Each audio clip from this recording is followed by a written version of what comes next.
Teacher has been having some video difficulties. I made the videos, but I can't get them to save, so we're going to try to make them again.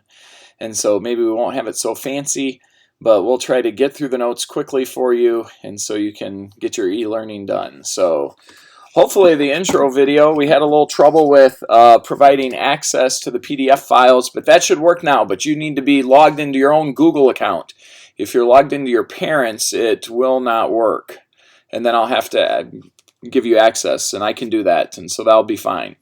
And so if you have printed out a copy of your notes now, hopefully that will work. And some of you are logging in, and so I'm going to go through the notes quickly. And here is the seating chart. So it's hard to talk to a computer screen, so I'm just going to pretend I'm talking to some of you. And so as we go through the notes, because that's the only way I know how to do this. So for pre-algebra, this is Notes 110. Today we're going to figure out the difference between an irrational and a rational number. And so on this, an irrational number is, and it's hard to write with the mouse, is any decimal that never ends and never repeats. And so an irrational number is any decimal that never ends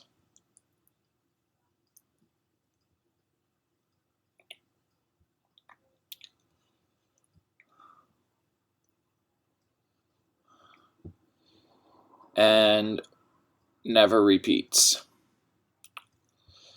And so my first video I made, it was all done, but it will try to save it, and then it never quite saves the QuickTime video. And so I don't know what the problem is with that. I've been working on that all morning.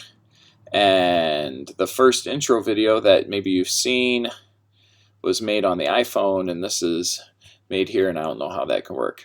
You can never, for an irrational number, you can never get, this is really bad handwriting, can never get the decimal by dividing, okay? And a rational number you can get by dividing, and you can get it by dividing two integers. And so a rational number is any number whose decimal, and for the notes from now on, I'm not going to be writing all this out. A rational number is any number whose decimal repeats or terminates. And so repeats, we all know what that means, and terminates is just a fancy name for stopping. And so we'll see what happens here.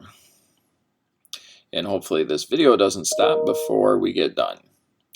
And you can hear little sounds in the background. That's you emailing me, but I can't answer right now because I'm finishing this video, because this is the second time I've made it. So let's look up here. This decimal right here terminates because it stops. And it is a rational number because you can divide two numbers, like 56 divided by 100 gives you that. So this number is rational. This number is also rational. We could have just written 0.56 repeating. And so that also is rational because we can take 56 and divide it by 99. Okay? This next number, though, is irrational. Even though the decimal goes on, 567, 56789, 5678, sorry, I got